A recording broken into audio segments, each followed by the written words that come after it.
On a une expérience en matière de device qui nous a rendus prudents.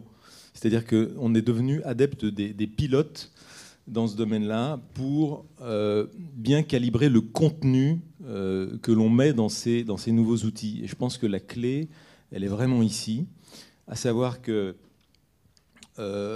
c'est une chose que de donner de nouveaux devices type tablette, etc., à une force de vente.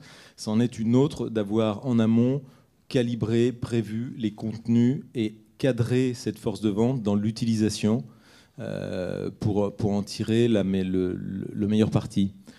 On avait commencé notamment très tôt, trop tôt, sur une expérience, c'était en 2005 ou 2006, de vente en webconférence.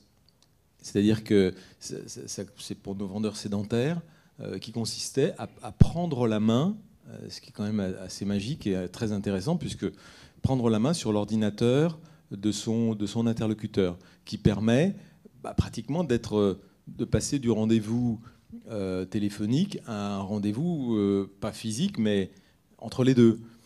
Et donc, on s'est projeté là-dedans en se disant c'est magique, puisqu'on peut même remplir un bon de commande avec l'interlocuteur. C'est ce système où on voit, l'interlocuteur voit la souris qui bouge, puisqu'on a pris la main dessus, quoi. Et donc, on peut l'aider, on peut montrer, etc. On a eu deux problèmes à l'époque. Un problème qui est solvable, mais qui n'est pas à négliger, qui est les firewalls des entreprises. Et un autre problème qui est beaucoup plus gênant, c'est la fascination du client, non pas pour ce qu'on lui raconte sur le fond, donc notre produit, mais pour l'outil lui-même. C'est-à-dire qu'on a assisté à beaucoup de ventes où ça s'est merveilleusement bien passé, mais on n'a pas parlé de notre produit, quoi. Ou en tout cas, il n'a pas entendu. Et donc, à la fin, on ne pouvait pas clôturer la vente. Donc, je pense qu'il faut vraiment faire attention à ça et pas être trop en avance. Néanmoins, c'était en 2005, donc c'était il y a très longtemps maintenant, à la vitesse où vont les choses.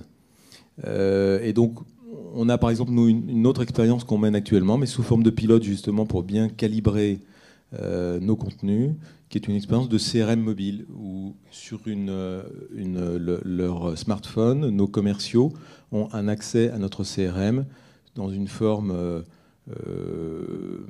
adaptée bien évidemment au CRM et qui leur permettent immédiatement de donner des informations à leur interlocuteur client, de savoir via la géolocalisation quels clients, quels prospects ils ont autour d'eux, ce qui peut être relativement utile.